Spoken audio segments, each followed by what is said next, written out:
Hello, everybody. My name's Ed Colson. I am pleased to be the director of the UCI Center for Real Estate. Welcome to the very first breakfast meeting of the 2021 school year. Very, very pleased to have you here today.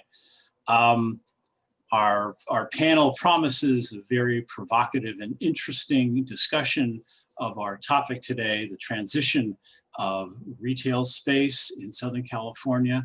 We got some very distinguished panelists and I'm really looking forward to today's discussion.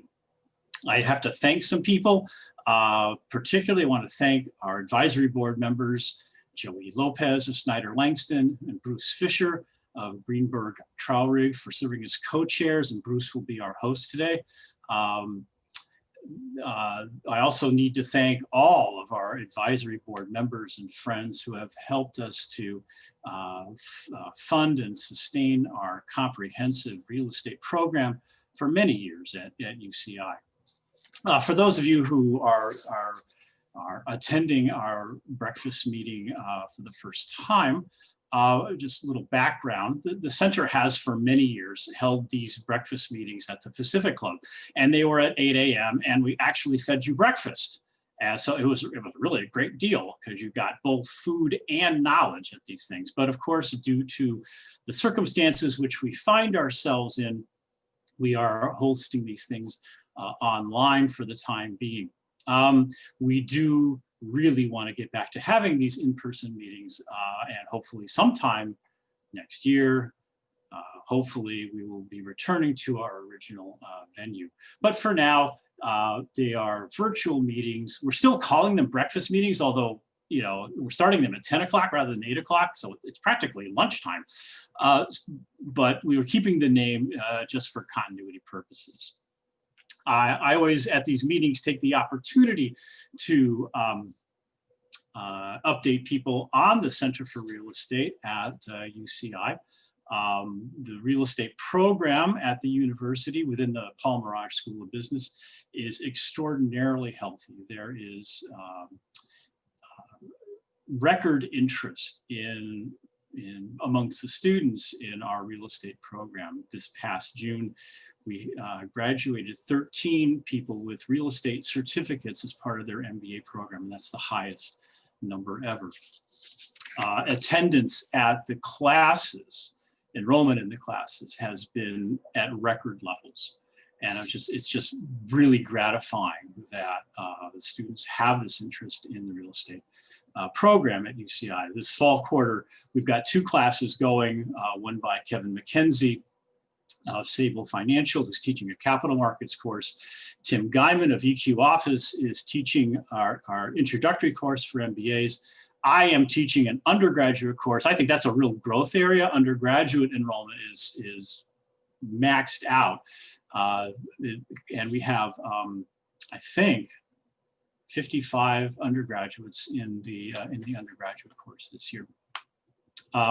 Both the graduates and students and the undergraduate students have extraordinarily active clubs. The undergraduate group meets almost every week with guest speakers and other activities. The MBA student club is had just a couple nights ago a day in a life event for their students with some guest speakers there. We're doing tons of research. I'll mention one that involves some of our students, which is that we are working with the California Public Utilities Commission and SoCal Edison on a field study project that looks at take-up rates for green energy initiatives by small and medium businesses for their building. And so that's just a sample of some of the stuff we are doing and going to do in the coming academic year. It's just a tremendous, tremendous privilege to be a part of that. Finally, as some of you know, the center relies on private funding to support all of our missions. And what maybe people don't realize is that it's the private gifts, donations, and other programs that are critical for the work that we do. And that includes the classes that we offer. The MBA program is not supported in full. They give us a little bit, but much of the graduate program is supported by private gifts. And so now more than ever, because we can't run events the way we used to, gifts, donations, becoming a part of our advisory board is so critical to the various missions that we have. So if you are, so we're so incredibly grateful to all the sponsors, to the sponsors of the breakfast program in particular, but our advisory board sponsors as well, for their support in being able to do all the things that we do. So please consider becoming part of our advisory board. And it, you know, the name is serious. If you join the board, I'll listen to your advice. So this is really good.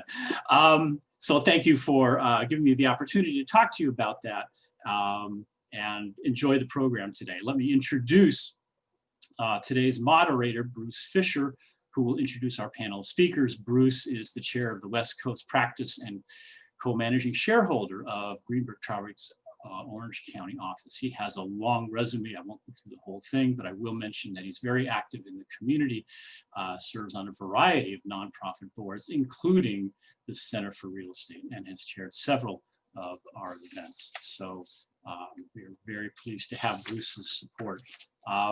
Bruce, the floor is yours. Take it away. Okay.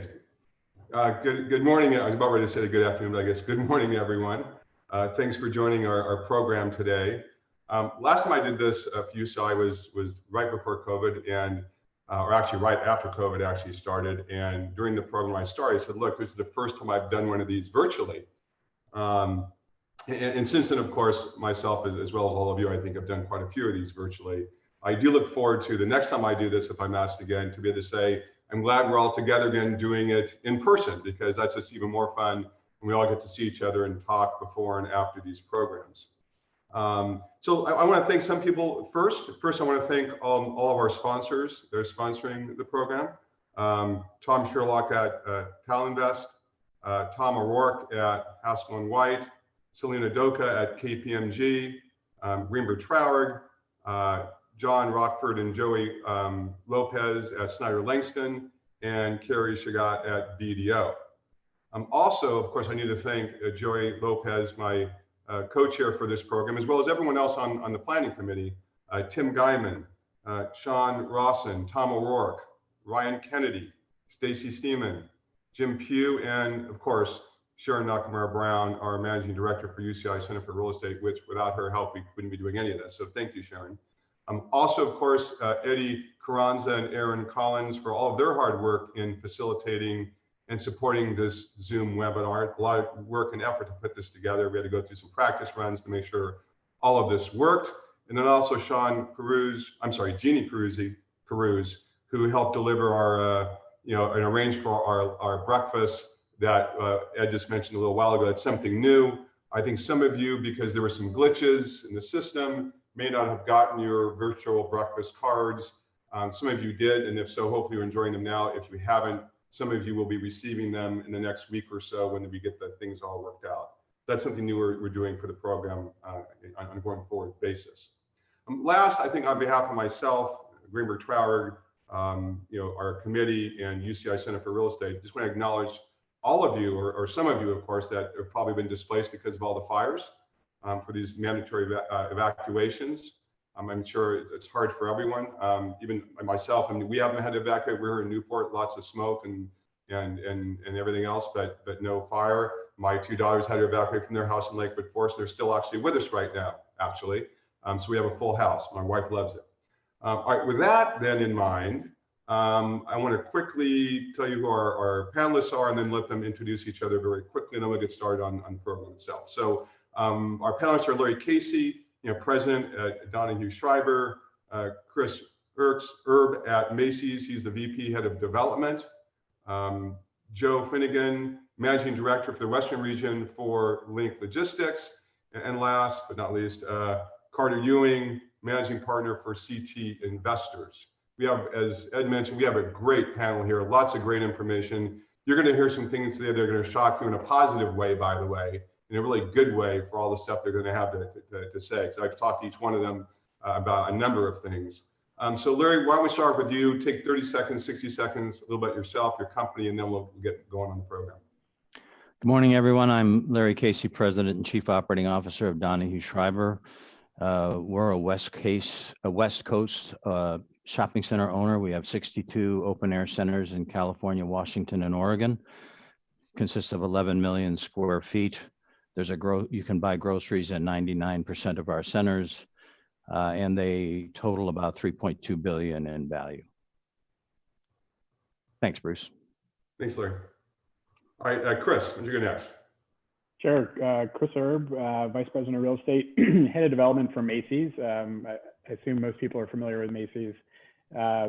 Work in the real estate group, and I'm primarily focused on finding creative ways to help the company monetize its real estate, which we'll talk about a little bit today. But we own the vast majority of our real estate, so it's a interesting time to be in the department store real estate business. Thanks, Chris. Joe, why don't you go next?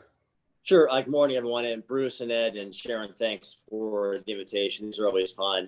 Joe Finnegan. I'm a managing director at Link Link Logistics. We just recently rebranded. Essentially oversee asset management and leasing for the Western region, which we refer to as Denver West. And we are a wholly owned company owned by Blackstone, private equity group out of New York. So anything Blackstone buys in one of their funds on the industrial side basically falls to us to operate. And we have an asset management and acquisitions and development arm, and kind of do mostly the full suite of different services. All right, thanks, Joe. And Carter, why don't you?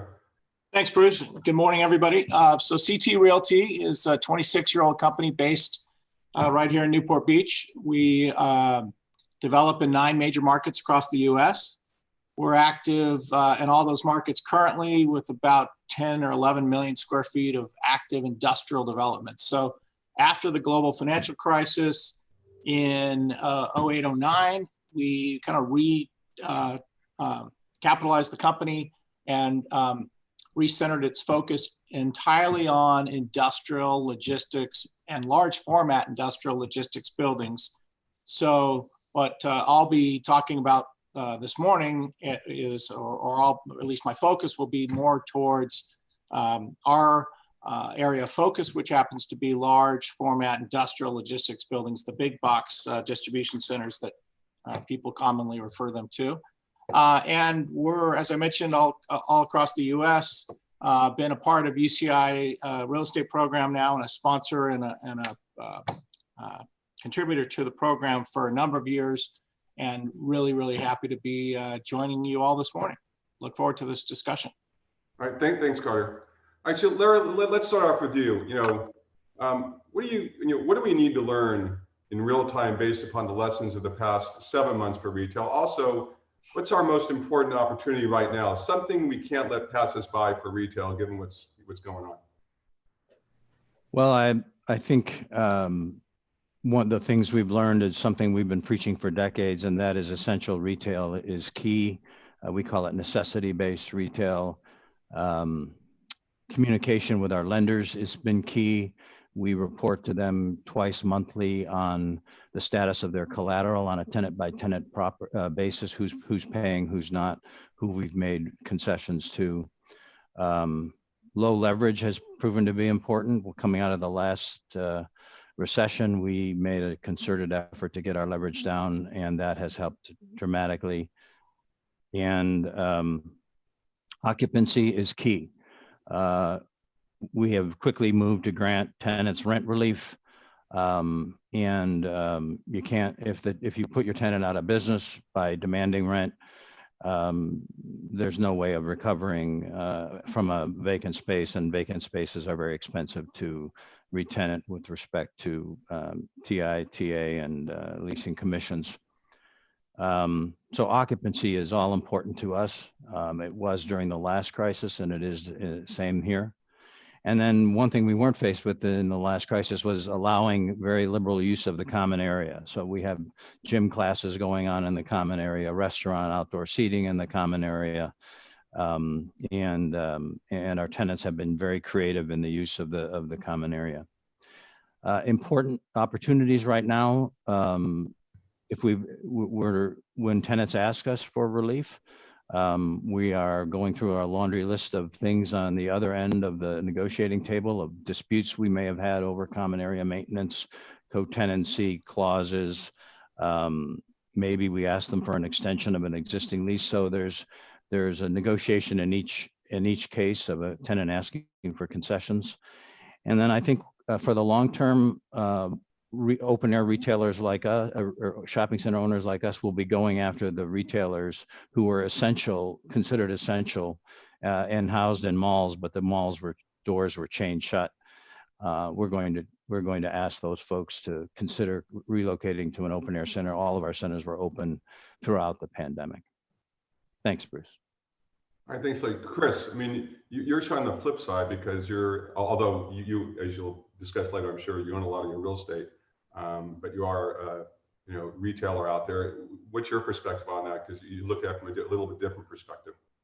Yeah, sure. I think just to kind of tack on to a little bit of what Larry said around working with tenants, I think we found the tenant-landlord relationship is super important, right? Maybe even more important today than it was pre-COVID. We basically shut the entire industry down on March 19th, and as a result, a lot of tenants stopped paying rent, right? And so that continues to be a pretty big issue that's out there in the retail space. And if you don't have a good relationship with your landlord, and if the landlord doesn't have a good relationship with their tenant, I think figuring out how to navigate through that morass there is tricky. So maintaining good relationships is kind of a fundamental real estate skill. I think most people learn early in the industry, but I think for us it's proved to be more important going through this process than it has been recently. All right. So Chris, we'll follow up with you again. So, Macy's obviously is known as a very large retailer nationwide, but what isn't as well-known fact is that Macy's holds a large portfolio of real estate. They ground lease it, they own it, including, it's your own stores all over. How is Macy's using its real estate assets as the typical retail experience changes to adapt to consumers with what's going on? Because you really wear two hats. You're obviously a retailer, but you own a lot of real estate. I mean, and you might want to explain how significant that really is. Yeah, sure. So, we actually own, let's say we have, call it roughly 500 stores in our Macy's portfolio. It doesn't necessarily include all of our Blue Mercury and Bloomingdale's brands, but, a significant number of stores within the Macy's portfolio. Of those, 500 stores or so, we own or effectively have long-term ownership over about 75% of those, right? And so that's divided roughly up between, fee simple ownership of stores as well as, long-term ground leases. And, you look at our portfolio, that could range anywhere from, owning just the footprint of our box, or it could be, I have a situation outside of Chicago at the Oak Brook Mall where we own 32 acres, right? It includes our box plus a bunch of parking, almost 30 acres of parking. So for us, it's, on one hand, really interesting monetization opportunity for us, right? And, there are sections of that parking lot we no longer need to use for parking as people's shopping habits have changed and as their methods of transportation to get to our stores have changed. But it also gives us kind of room to, try creative and innovative ways to use that real estate differently, right? I mean, things like in-store fulfillment, right? Creating pickup, curbside pickup situations coming through the pandemic. I think that's going to be a trend that continues whenever things get back to normal for us. Things like buy online and pick up in store, and creating kind of convenient ways for customers to come in and connect their online experience to the bricks and mortar experience. But generally speaking, and especially specifically my focus is figuring out how to creatively monetize this real estate and, doing it in ways that, maybe people haven't really thought about in terms of like creating, mixed use projects outside of our stores on underutilized parking lots and things of that nature. So, not many people really think of Macy's. When they think of Macy's, they think of the parade, they think of our fireworks show here in New York, and they think of us selling dresses, right? But we are a significant landowner and player in the real estate world. Thanks, Christian. That's something I didn't really realize as much, but yeah, you guys have a pretty significant ownership of real estate. So a lot of opportunities there for mixed use developments. Yep. Larry, anything you can add or want to add to that, just in terms of, your experiences? No, we are in the open air business. We were in the mall business for many years, and in all deference to Chris, we're very glad that we're not in the mall business any longer. I think there are a lot of mall owners that would probably agree with you too. Yeah. Although I think Chris has his hands busy with all the potential development opportunities as well as everything else. All right, so let's shift over back to industrial now briefly. So Joe, e-commerce continues to show growth. Obviously, retailers are continuing to close brick and mortar stores in some cases. Is this a function of relevancy, or simply that more consumers choose to shop online? I mean, what do you think is causing that? Yeah, it's I guess going first on the industrial side, I had the advantage of maybe saying the most obvious stuff here, so I apologize in advance, but hopefully this at least sets the stage for things. So I think it's sort of a combination of both. I mean, I think if you look at what consumers want and how quickly they want it and what they're willing to buy online, is sort of this virtuous cycle that just pushes our industry forward. And really, if you look at what you can buy online, it's become, one, more affordable. So things are just simply cheaper with Amazon Prime. Ordering a certain amount of goods, you get it faster, and everybody wants 1 to 2 day delivery. That's sort of become sort of a standard. That trend's not going to reverse. And then I would say that the second thing is just it's become a lot more efficient. So if you compare ordering online now versus 15 years ago, it's more efficient to buy stuff. You literally pull out your phone, you look at it, it unlocks, you can add to cart, swipe, and you're done. It's more efficient to get it, like I just addressed, with the 1 to 2 day sort of becoming the norm. And it's also more efficient to return these things. I mean, returning things, again, 10, 12 years ago was sort of a nightmare, but now it's easy. And there's lots of different ways to do it. You can go with Amazon, you can go to a UPS store and drop it off. You can go to Kohl's. You can buy something from Target, decide what you want. We did this yesterday. We ordered 2 trash cans, knowing full well we're going to take one just right back up the street to the store and return it. And so it's become more efficient to return things. And so if you look at buying it, getting it, returning it, it's just e-commerce is just wildly different than what it was. And our expectations go up, and then the companies have people's expectations. So it's just like this kind of constantly reinforcing thing. So I think it's mostly, there's certainly a relevancy aspect to it as it relates to malls and indoor shopping areas for sure. But it's just simply consumers are shopping more online, and it really is sort of simple as that. We'll get into this a lot going forward, but COVID-19 is sort of supercharging all that and accelerating that demand. But it's just simply easier and faster to buy online, and people are getting used to it.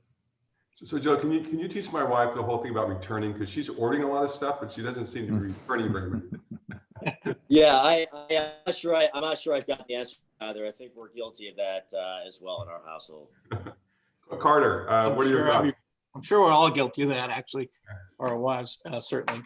I'll tell you, I think Joe's spot on. The evolution of our business, there's no question that the efficiency through technology and the way that these operators have now figured out how to operate their facilities as efficiently as possible is a huge driver to our business. But I'll tell you what I think on the more kind of micro level, more recent term, I think the fact that efficiency got bogged down with the incredible demand during COVID is propelling a lot of these guys to go out and now try to figure out how to never let that happen again. And specifically, it's obviously what I'm referring to is in Amazon parlance is their next day, or even their 2 hour, but certainly their next day or 2 day delivery turned into, in some cases, 2 week delivery.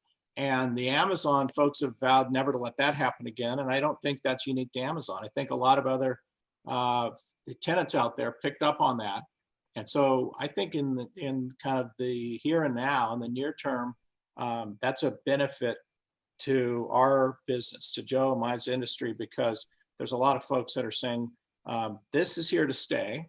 COVID accelerated it, and I think Joe did a good job of explaining that. And I think that that's still imperfect, and so they're trying to figure out how to make it perfect, and we're all too happy to help them try to figure that out too. So that's what I would add to that. I think it's definitely efficiency is the key driver, but this this more recent inefficiency has caused some of these tenants to say, whoa, we aren't perfect yet, and that's helping our business. All right, so okay, thanks, Carly. We're going to stick with you a little bit further. So on market demand question, so it's sort of a three-part question. Is Amazon driving all of this, or others as well? Is it temporary because of the stay-at-home climate, or is it permanent? And then what else besides commerce is driving demand? So kind of a three-part question for you. Okay, so there was a few in there, but I'll try to follow them. So Amazon, in our experience, and again, I mentioned we're in 9 markets across the country.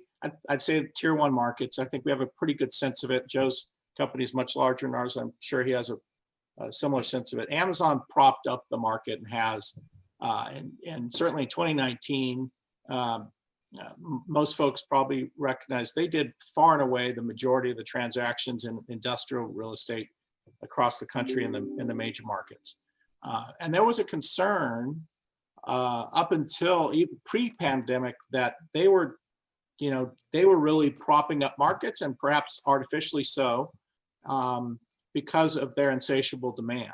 So that the first part, my answer to your first question, are they driving it? They were, but I'll tell you now, I don't think that's the case. I mentioned kind of some of the rationale for a lot of these big occupiers to go out and try to retool, if you will, their delivery, their e-commerce fulfillment. But I think that the fact simply is that they're just playing catch up to Amazon. So is it temporary because of COVID?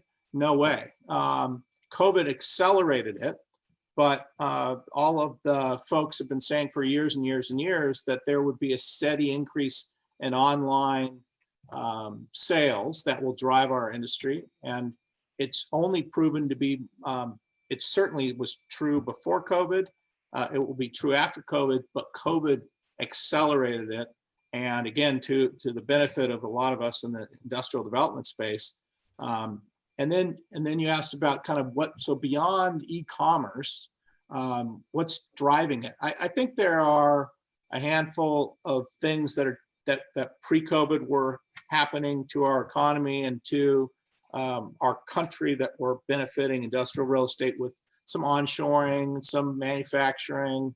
I just think generally the economy was healthy, and those markets that had growth were the beneficiary of that. But it's hard to say beyond e-commerce, because I think everything is becoming so integrated or so kind of assimilated, if you will, that the e-commerce kind of touches a bit of everything that's happening out in our space. We'll talk probably in a bit here about some of the newer parts of e-commerce that we see on the forefront. But I think right now, I would say, food, healthcare, a couple things like that we'll get into in a little bit. Those are some unique drivers to our business, but it's all kind of e-commerce related. I would say is the underlying fundamental machine, and it's moving right now. Thanks, Carter. Joe, you want to add anything to that? Yeah. It's interesting. We did a study with our tenants, a survey a couple years back. We tried to get that answer. What part of your warehouse are you dedicating to e-commerce? Just trying to get a sense of like how much of the square footage is being used for e-commerce purposes. It's a really, to Carter's point, it's a really difficult thing to track, just because e-commerce is becoming so intertwined in everything else. So it's tough to track. Clearly, it's a big driver. It's the driver, but tough to track. And then just a note on Amazon. We definitely, I would say, galactically across the country, Amazon, I wouldn't say is propping up the markets. There's certainly some places where there's not a lot of depth behind Amazon, for sure. Less so in Southern California. If you kind of look at bigger deals done in the Inland Empire, it's sort of a who's who of bigger companies. Other markets, Bay Area as an example, or Seattle, gets a little bit thin, sort of behind Amazon. But what's really interesting, CBRE put out a report a couple of weeks back that they looked at all the transactions year to date, 2020 versus 2019. And if you pull Amazon out of 2020, leave it in 2019, the total transaction activity, what I mean by that is leasing primarily, and then owner user sales, is still up by 1%. So when you kind of look at the data, pull Amazon out, it's clearly the market is still moving forward at not as much, but it's certainly the bigger driver, but it's not the only company out there doing big deals and doing a lot of greater than 100,000 square foot deals. All right, Joe. Thanks for that. All right, next let's go Chris. Look, against the backdrop of pressure on retail from consumers, and now, of course, COVID-19, what is Macy's approach to using its stores while at the same time using its real estate assets for other purposes? And I read, especially given that, and I was a little surprised to hear this, but it's interesting. I mean, so 40% of your sales are online, and how does that, affect everything? Yeah, sure. So, and this is actually kind of a good way to segue from what Joe and Carter were talking about as well. But, for us, our stores, and I think for many retailers, their stores will continue to be the lifeblood of their business. That's now, don't get me wrong. That's not to say that, that's going to continue to make up, 100% of their business like it had in decades past, right? But for us, by the end of the year, we predict that 40% of our business is going to be online, and the other 60% will come from our brick and mortar stores. Another interesting thing about our online business is, we're a top 10 online retailer in the country, which not many people really realize about Macy's, right? So you go down the list of Amazon, Walmart, eBay, right? Macy's is right in that list.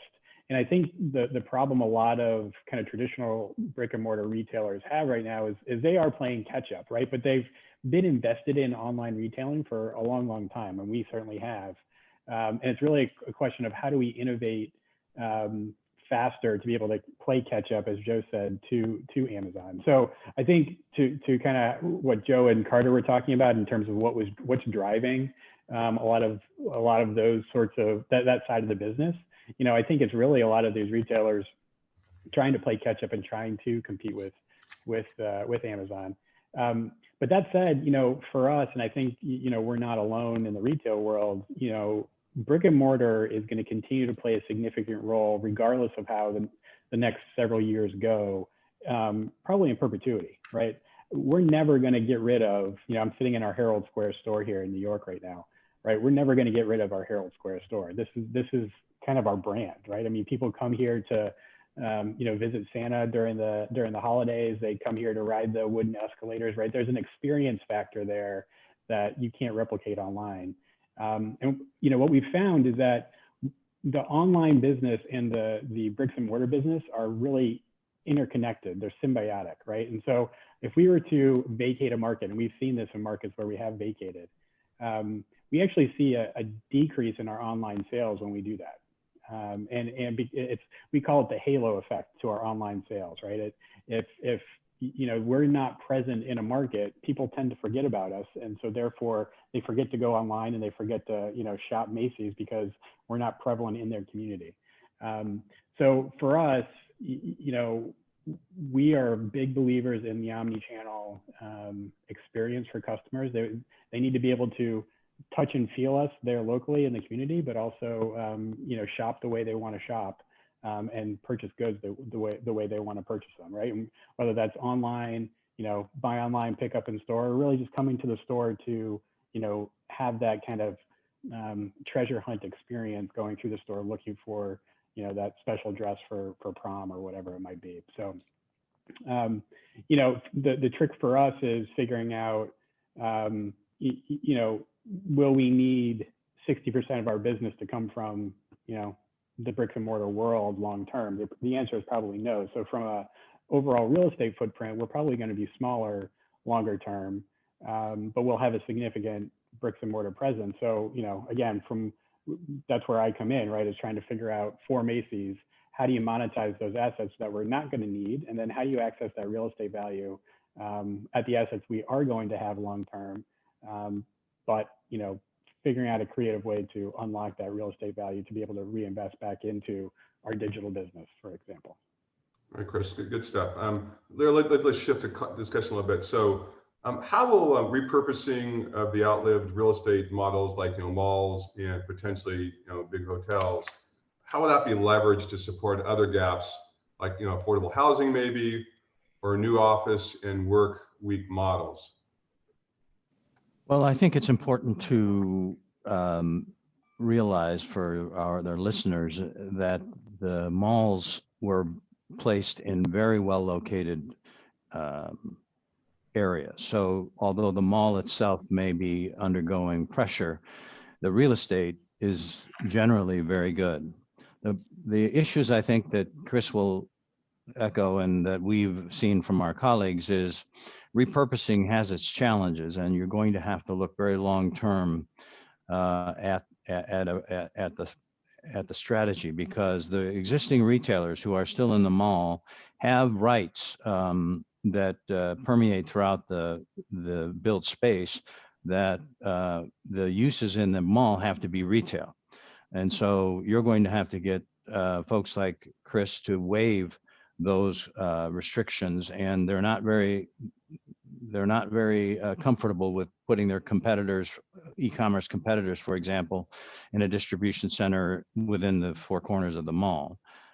The other issue that our colleagues are running into that's a significant stumbling block is municipalities are unwilling to give up the sales tax, regardless of whether the mall may be at 65% efficiency. That's 65% of sales tax that wouldn't exist to the extent it was repurposed into something else. So those are real challenges that face those that are taking on repurposing. I think it'll happen in the long term, but it has significant challenges. Joe, you want to add anything to that? Yeah, look, I mean, I'm definitely not the expert on the phone as it relates to this, but I think that there are so many challenges with that, just economically and politically and zoning issues and all that. I think it's tough. Prologis put out a report recently that said there was, over the next 5 years or several years, there might be 50 to 100 million square feet of new industrial that has come from kind of mall and retail conversions. Not an insignificant number, but if you kind of look at the base of 15 billion square feet or so across the country, it's less than 1%. So great locations, though. It'd be great to do it, but I don't know that there's ever going to be more than a handful of those projects happening. Okay, so let's stick with you again. So what would have to happen for the industrial market to speed up even more, or slow down, or crash, which I don't think will happen, but what are your thoughts on that?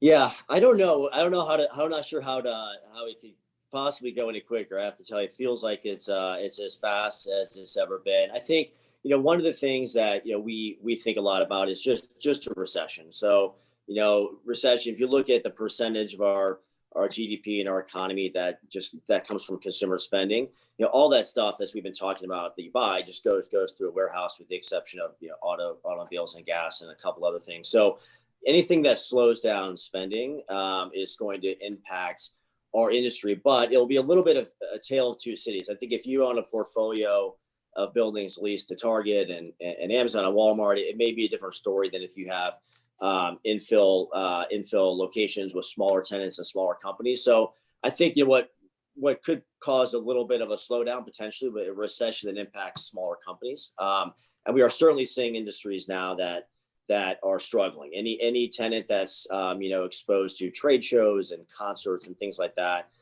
is struggling more than other types of tenants. So that's what we think a lot about. I think that probably one of the mitigating factors, though, is that while there may be some choppiness, unfortunately, on the kind of smaller tenant side, I don't think that the fundamentals don't change. There's still lack of land in a lot of these places. The rent growth is still going to be there. So where there might be some choppiness in terms of occupancy, I think coming out the other side, again, if there's a recession, you'd have you'd be able to pick it back up in terms of rent growth. But it's certainly hard to, I'm not sure what can make it go any quicker. I don't know. We have the bandwidth at Link to deal with that, but we would certainly try.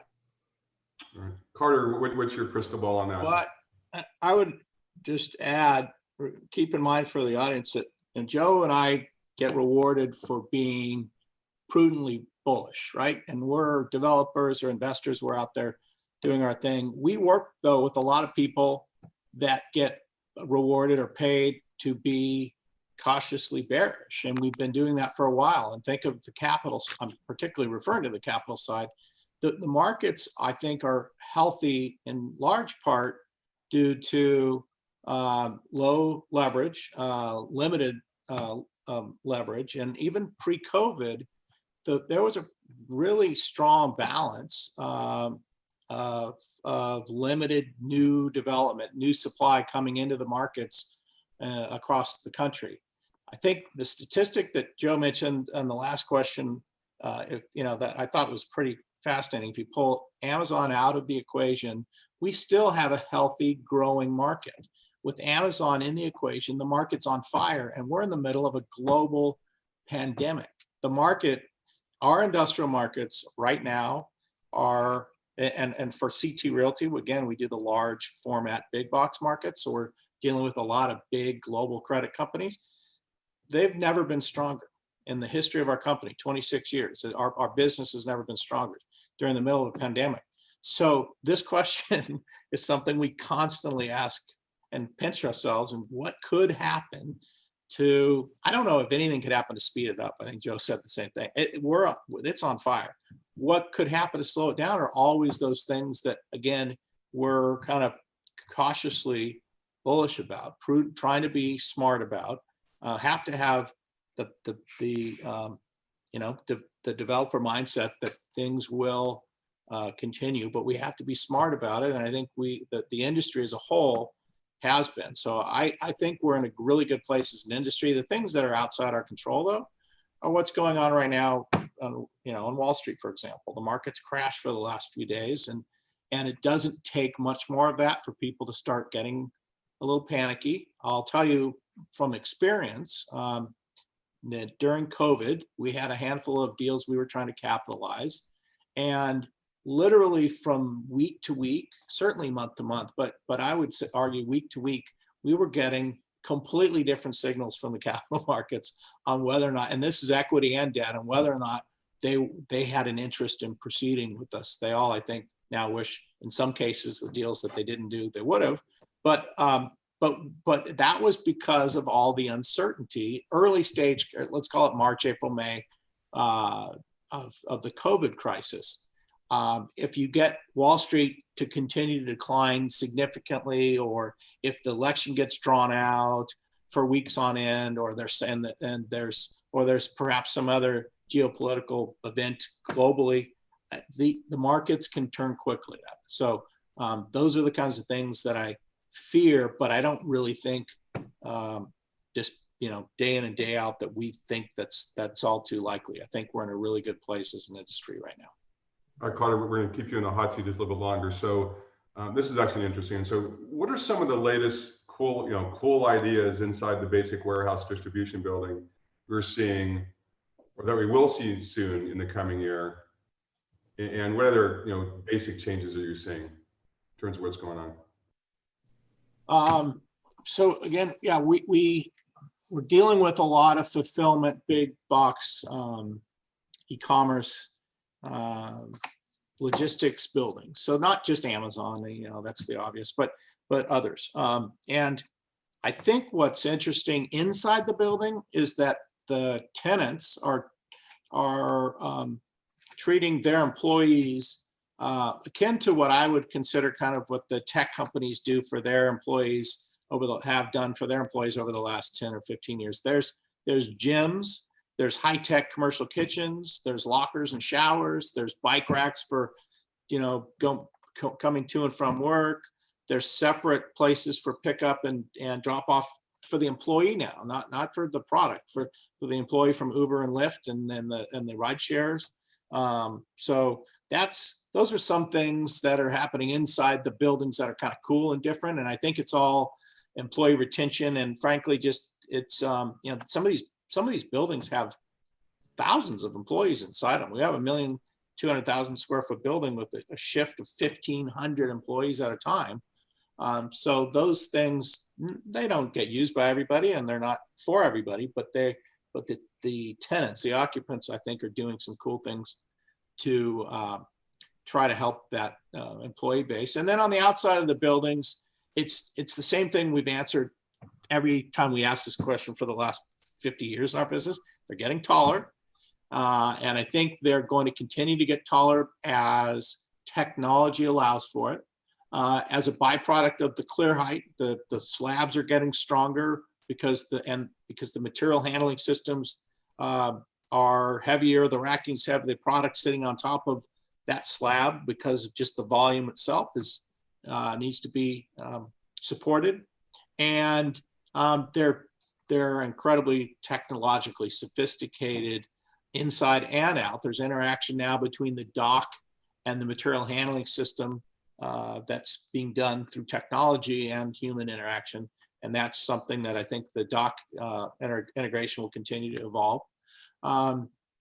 And, you know, I think for our part, and I think the industry as a whole, is just making the buildings themselves better quality. Concrete parking and truck yards and landscaping, and the institutional investors reward us for doing that. So we'll continue to do that. I think that overall, the image and the impression and the product, the finished product of the big industrial logistics parks is improving and will continue to do so.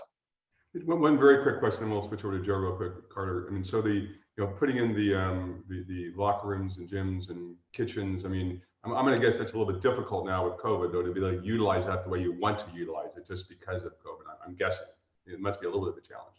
I'm sure of it, and I think that it's just starting to happen. So I don't think that COVID will slow that down. I don't know if COVID will change fundamentally the way that the architects lay those kinds of things out.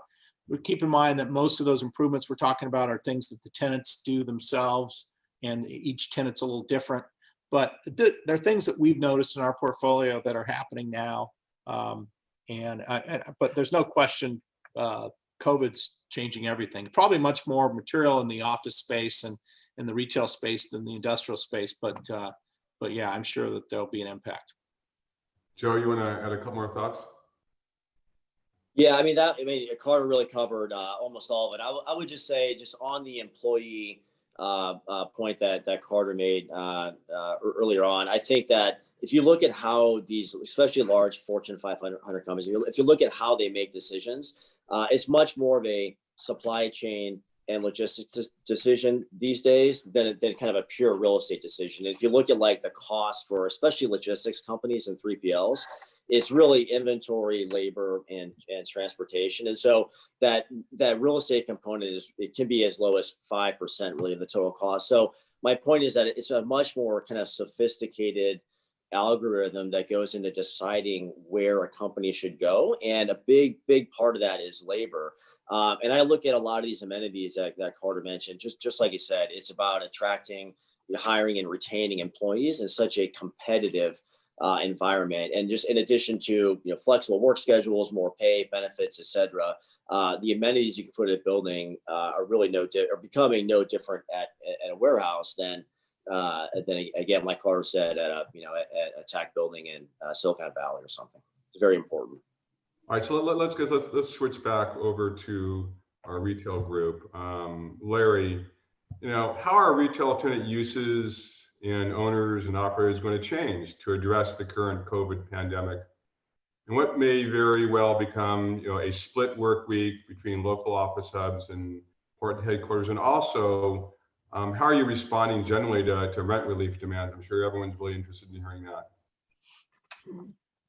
Well, I'll go with the last one first. As I said, occupancy is extremely important to us. It's vacant tenants are very visible in a retail center. It's not like an office building that has floors of vacant space.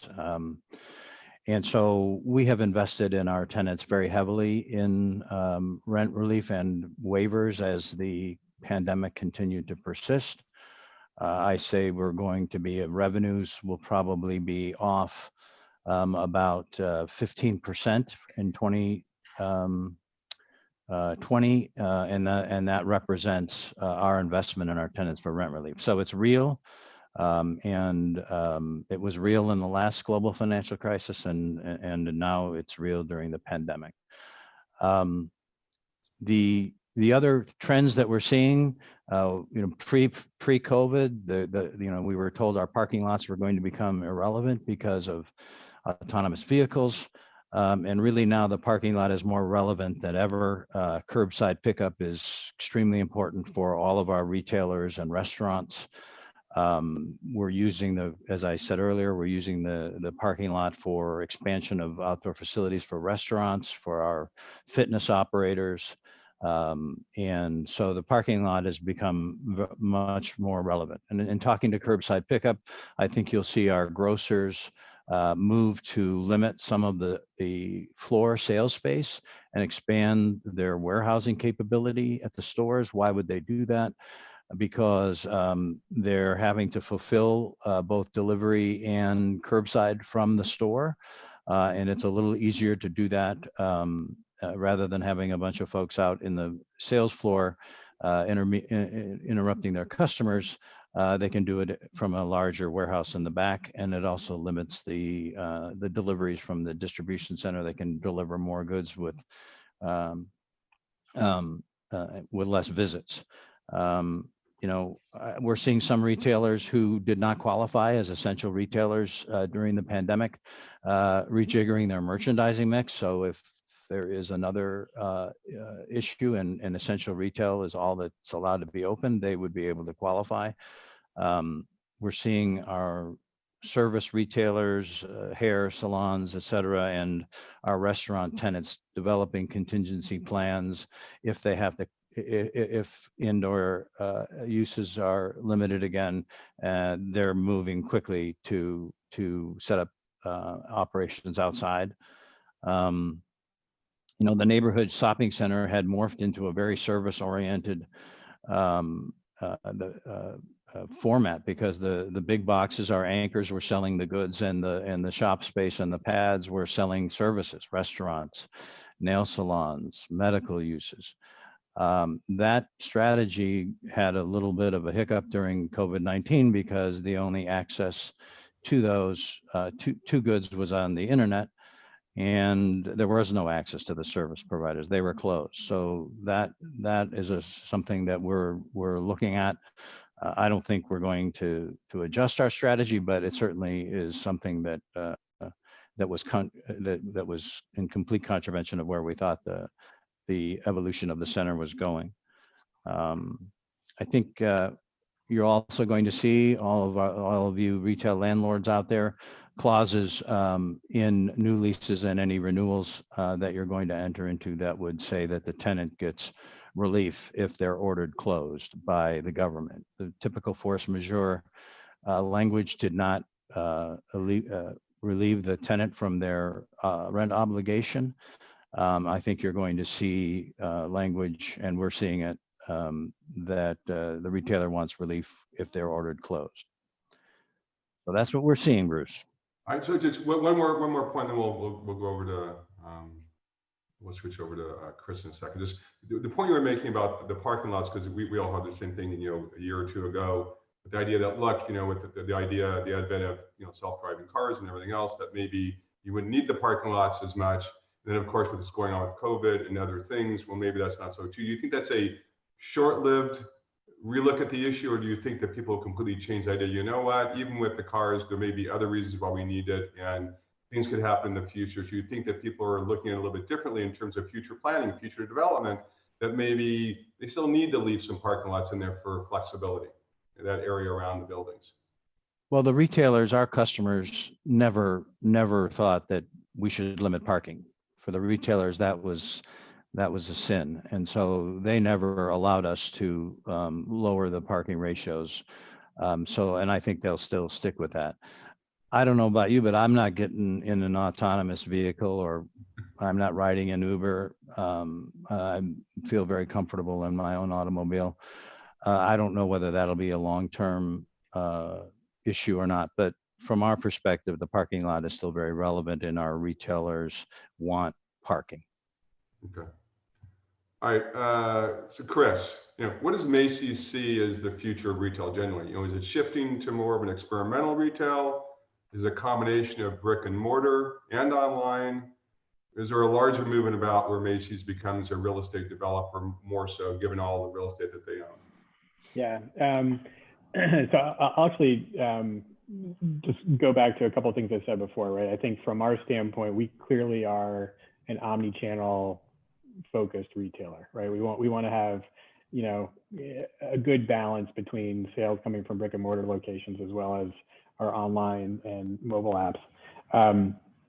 But what I would also say is I think, as a result of that, we will need fewer stores, right? I mean, that's just a reality of, shifting more sales to online. And so I think, from a real estate perspective, we're certainly going to be a smaller company. But can you, the question we keep thinking about here internally is there a way to flip this idea of experiential retail on its head a little bit, right? What does experience mean to the customer? Well, for us, it's not, experiential retail is not just going to a bowling alley or, going to a movie theater, right? Which is kind of how, these uses that have gotten lumped into this kind of experiential retail category. For us, it's about the experience, right? So what does that mean? Does that mean when they come into our store and our store looks like it's, it did in 1950, is that a really good experience for the customer? When they come into the store and they have a hard time finding something, or their interaction with sales associates, sales colleagues is not positive, right? That all colors their experience, right? And so for us, we're making big investments into obviously our online presence, but also our brick and mortar locations and our training of our colleagues so that the experience our customer has when they come into our stores is positive, right? And so we want that experience to be positive. On the flip side, from a real estate perspective, things that we can do to make this positive experience experiential for customers as well is, can we create more dynamic environments outside of our stores? I don't think that retailers generally need as much parking today as they did 5-10 years ago. You look at our malls, right? It was very common for us to have require 5 per 1,000 parking ratios across the board. Today, as we're negotiating with all these landlords that Larry talked about a little earlier around REA consents to unlock the real estate value in these malls, we're routinely agreeing to 4 per 1,000 kind of ratios. I mean, in some cases, where we can, leverage shared parking models and other things, we would easily go down to something below 4, where it made sense for a particular use. So, for us, if we can figure out ways to unlock that parking lot, reduce the amount of parking that's required to be at the mall, whether it's through the tenant REAs, the tenant leases, or even, the government's parking code. For us, it's an opportunity to figure out a way to monetize that real estate by creating these dynamic mixed-use environments outside our store to, potentially get more customers into the store while creating a little capital to invest at the same time. All right, thanks, Chris. We're going to keep moving along. We'll switch back to the industrial perspective again. So, Joe, sort of a 3-part question, I think. In 10 years, where do you think will there be more or less owners of industrial real estate? Number one. Any speculation on the next demand driver for Southern California? And what trends outside of e-commerce are driving industrial demand right now? So kind of a 3-part question. If you can briefly cover those. Sure. Yeah, no problem. I think, the first one, Link Logistics, we're about 400 million square feet.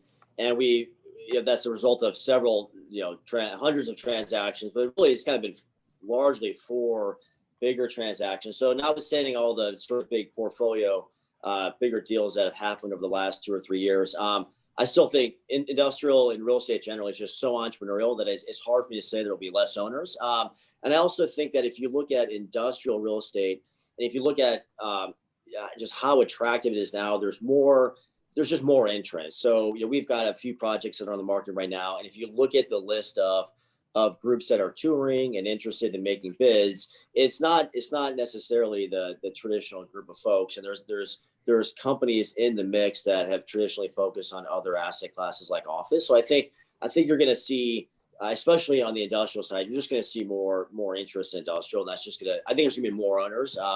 10 years out, I'm not sure my crystal ball is accurate, but it's hard for me to say there'll be less. In terms of demand drivers, I think that there's a few different things. There's clearly like the food delivery business is very big. I think that was accelerated by several years to where we are now. I think people are doing it more. They're comfortable with it. It's not a huge part of the overall pie, but I do think that's part of it. There's some demographic shifts as well that I think will provide a little bit of a tailwind. If you look at the baby boomer generation and how large it is, getting to an age where they may not want to go to the store and carry a bunch of bags, and it's a demographic that uses phones and have used smartphones for 15 years now. So I think a lot of that is going to just continue to kind of accelerate the demand as well. And then I would also just throw out just B2B.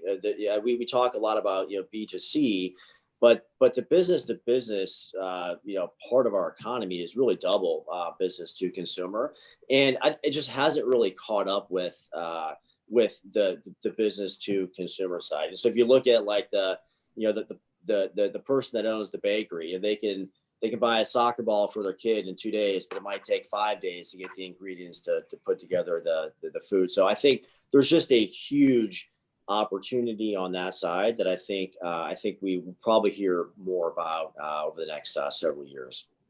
Right. Thanks, Joe. Carter, industrial is well-known favored sector today, of course. And what does that mean to the regional or the national development community? Well, I think we touched a little bit on it. What we're seeing a lot of capital, a lot of interest in industrial in the sector, where 10, 15 years ago, industrial might have been a stepchild to multifamily, office, retail. It's now, I think, the preferred investment asset class, perhaps of all of them, and temporary perhaps, or over the long run. So we're seeing a lot of capital come into the space. Joe mentioned more owners in the future than less, and I think that's true. I think capital is here to stay. I think he's got an enormous portfolio, but his sister company, the Blackstone REIT, raises, I don't know, Joe, $500 million a month or some insane amount of money. And that's from mom and pops. So you've got enormous institutional capital flowing into the space. You got mom and pops looking for exposure to industrial. And what does all this mean? Well, it's good for cost of capital. Cost of capital is coming down, so that as a developer, again, what we do is we'll go out and find sites, and we pair up with institutional capital and build them, often speculatively, sometimes specifically for tenants as build-to-suits. But when we build speculatively, having a lower cost of capital is better for us and better for the developer. But having so much capital into the space also in the long run, perhaps suggests that we might see some bubbles and might see some overbuilding and things like that. And it kind of all ties back in with being a little bit of, cautiously bullish, if you will, or prudently bullish in the space. I think we're still very bullish, and I think the institutional investment climate is very bullish on the space. But I also think that we just have to continue to watch trends and things to make sure that there isn't overbuilding as a result of all this capital flooding the markets.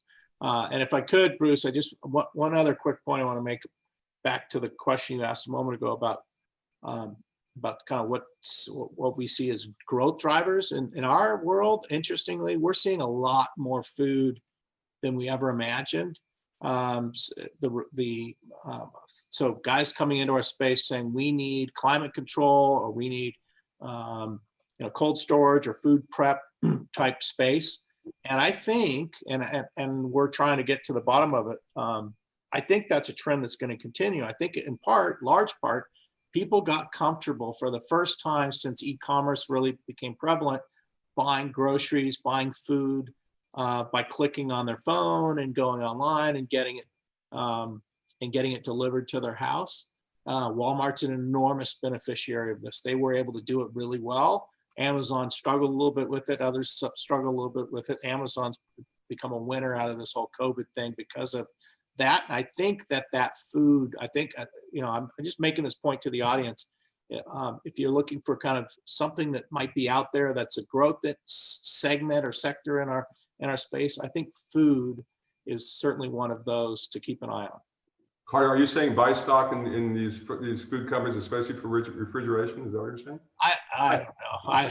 I'm kidding. I'm not that smart. I don't know.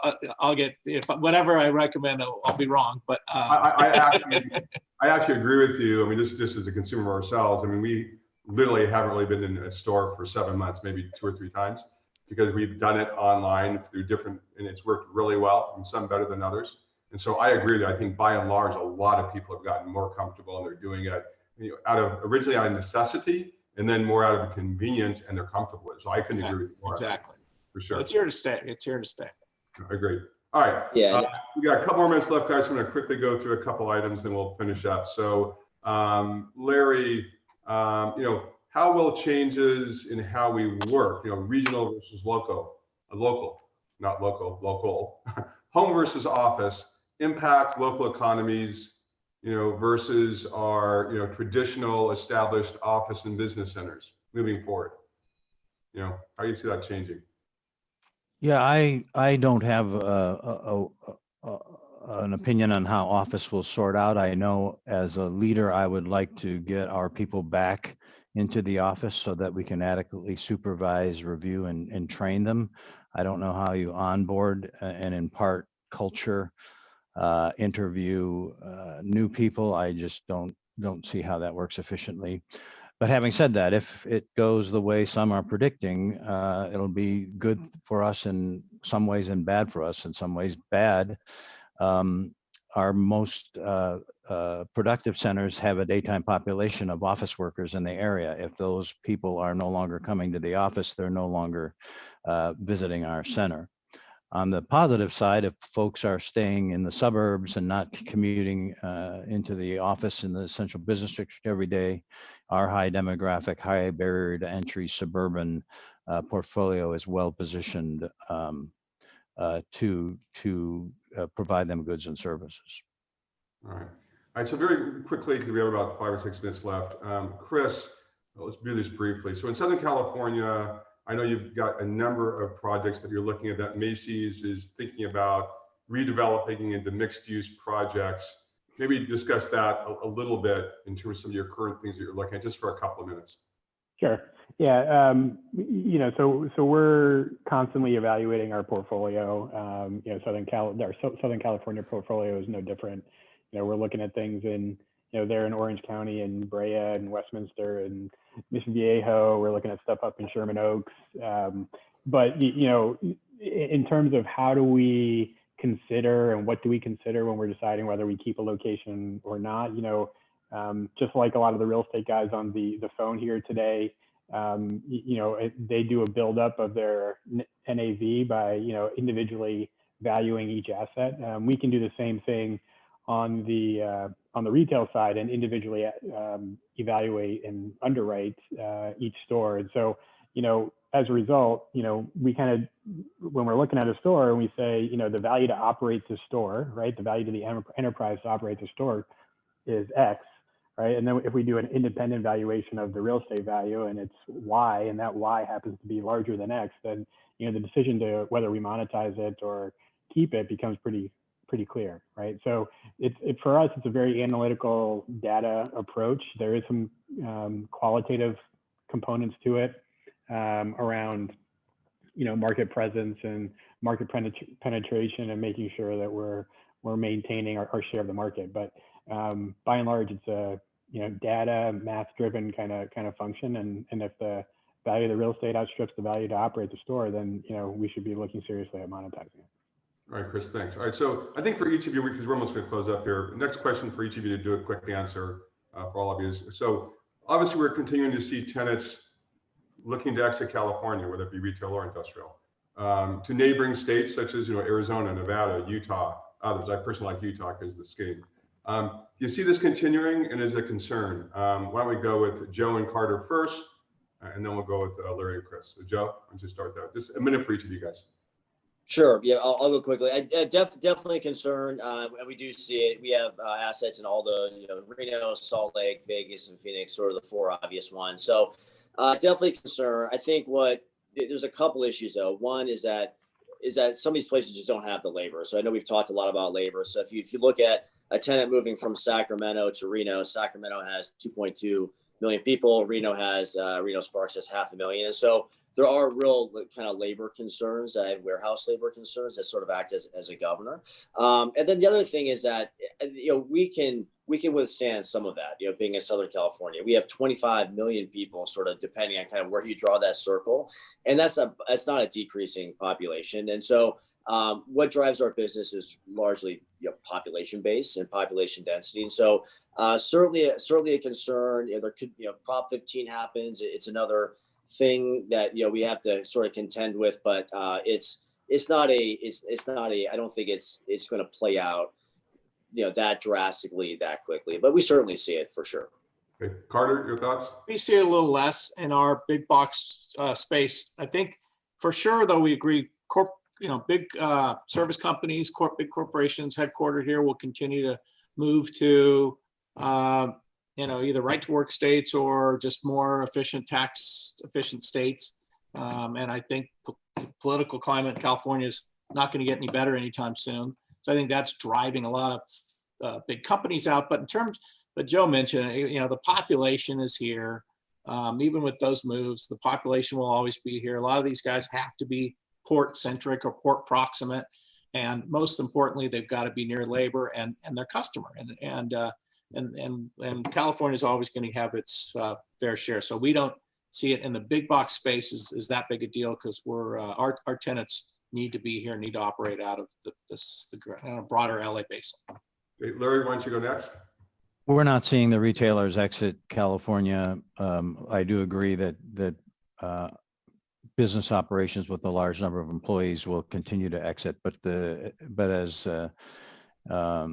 Joe and Carter pointed out, it's the population that we're concerned about, the consumer, and the retailers are not exiting. They are coming here to serve their customer.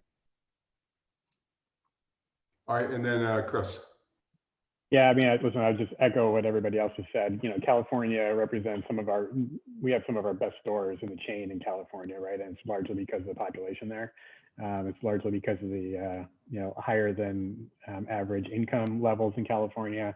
And then for us specifically, it's largely due to the large Hispanic population in California. We, Hispanic shoppers love shopping with Macy's. And so for all those factors, we do really well, and then I don't think we see any sort of, kind of flight away from California anytime soon.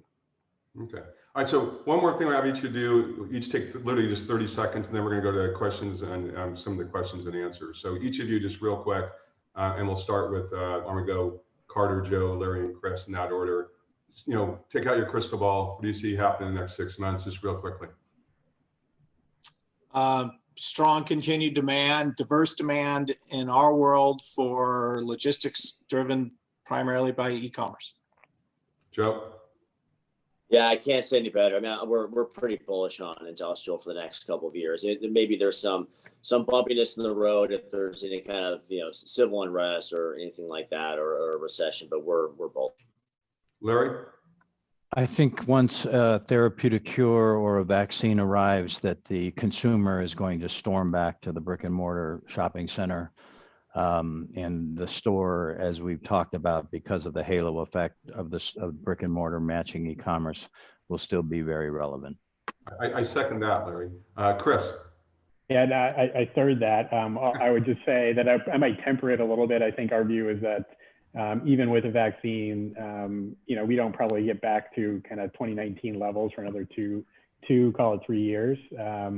But when that happens, I think we'll start to see an upward trajectory from there, consistent with what we were seeing pre-COVID. All right, thanks, guys. All right, so I've got a number of questions from people that are watching, so I'm going to go right into those questions. So first one is for you, Chris.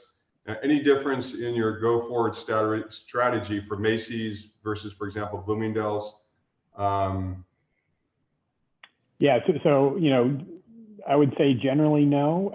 Bloomingdale's is only a 32 store chain, right? Versus Macy's at 500 stores. So, closing one Bloomingdale's is a lot different than, closing one Macy's and what it might affect, what effect it might have on the chain.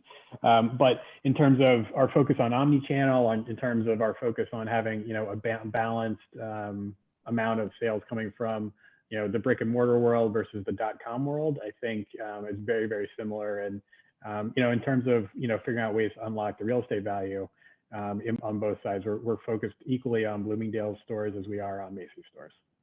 Okay. Larry, question for you. What is your take on the future of the theater as a retail anchor? Well, we have 3% of our revenues in 5 theaters in our portfolio. Only 2 are open. 1 never opened. 2 only opened for a couple of weeks. The theaters drive a lot of business to our restaurants and ice cream parlors, et cetera. And so they were very important anchors. We believe ultimately they will come back when they get some product from the studios. And the question is whether they can be profitable if their seating is limited. Right now, the 2 centers that we have open, the 2 theaters we have open are at 25% occupancy and they are full, but can the operator sustain profitability at that? And my guess is no. So we would like to see them back. We think, again, once there is a therapeutic cure or vaccine, the customer will storm back as they have so far to our 2 open theaters. It's going to be what the studios do to release product for them, and that continues to be kicked further and further down the road. There's talk that AMC and Cinemark will go bankrupt in order to survive. It's a challenge. Fortunately, it's only 3% of our revenue. All right. This is for any of you or all of you who'd like to answer it. We're out of time. So question is, as industrial specialist in the urban core of LA, interested in getting the panel's take on how the continuing transition of the consumer buying through e-commerce channels will trickle down to demand for industrial within the urban core, separate and distinct from big box markets like the IE, e.g., last mile distribution, food, cold storage. I'd say it's been happening. The demand's incredible, and it's been incredible now for several years. I mean, arguably, land in the urban core of the LA basin has doubled, or values have doubled in 3 or 4 years as a result of specifically that demand, that trickle down e-commerce. That last mile demand is at the moment insatiable, in part because you can't find anything. So whoever asked that question, if they have a site bigger than 5 acres, call me, because and I'm sure Joe would say the same. It's really, really tight, incredibly tight markets in the infill markets, and Orange County, LA, mid counties. It's really hard to find something. So the demand's incredible. I would. Go ahead. I'm sorry. I would echo that. Yeah, if you have a 5 acres or more, we'd love to talk as well. But I think one other thing just to point out is that when these companies need to get closer to consumers, it's sort of an exponential demand for the real estate. And what I mean by that is, like, a typical e-commerce last mile facility, you really need 2 to 3 times more space than a regular warehouse. And so if you think about a traditional warehouse sending a pallet of things to Walmart, that pallet is now being broken up into 50 different packages. And so you need a place to do all the packaging and to wrap everything, and a place to keep the tape. And so And all of that, a place to get, reverse logistics, a place to keep stuff that gets returned if it gets returned to the facility. So it's kind of an exponential driver. Like you got to be close to the population base, and then by the way, you need more space, and so it just kind of further drives that demand. We have a perspective on that, Bruce, and that we think the most efficient solution to the last mile is a series of facilities within 1 to 3 miles of the consumer. We think we have 62 of the best of those facilities called shopping centers on the West Coast. Okay. Anyone else want to add to that? No? Okay. We got one more question, guys, and I think we'll be finished. So Larry, this one's for you and anyone else that also wants to answer it. So Larry, how do you see e-commerce growth impacting grocery anchored centers? Are traditional grocers like Kroger and Albertsons, et cetera, keeping up with change in consumer shopping habits? And I think I mentioned that earlier, that they are becoming more and more relevant. Their sales during the pandemic have been up 15%. They are using the stores as a delivery point, both for curbside and for truck delivery. And we think they will continue to change their format to respond to their consumer. They've been at this for hundreds of years, in some cases, selling groceries, and we think they're going to figure it out. Profitability is going to be tough. It costs them money to do curbside. It costs them money to do delivery. They're going to have to automate that, which is why they may be expanding their warehouse space in their existing facilities. So as it relates to the grocery anchored center altogether, as I said, we were morphing to a lot of service and restaurant uses and less to the goods that were sold in the big boxes. So that I think is going to continue. COVID-19 has given it a setback, but I do think that the grocery anchored center will be housed by merchants who can't deliver their services or goods on the internet. Okay, so we have one more question, and we do have time. Have 8 minutes. So another question for whoever wants to answer this just came in. General comments on, are there any general comments you guys have on industrial components of mixed use developments? Example, first floor retail with 5 levels of apartments above. So sort of mixed use question. Well, you might judge our opinion of ground floor retail with apartments above. We don't have any in our portfolio and never have strived to. There's generally not enough retail to create enough synergy between the tenants for cross merchandising, and the retail suffers.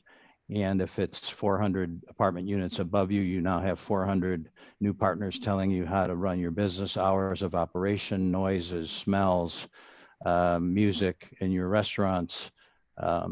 So we have strayed away from it.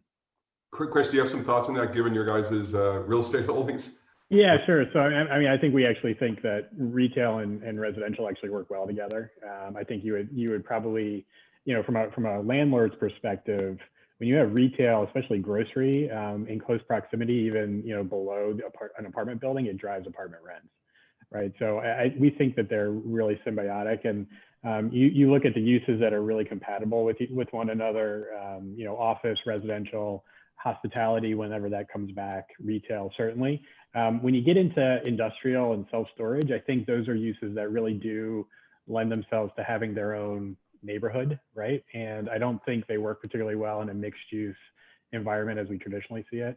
But certainly, kind of the four ones we deal with, the 4 uses we deal with in the mall context often are very compatible with one another and tend to kind of drive performance amongst the different uses.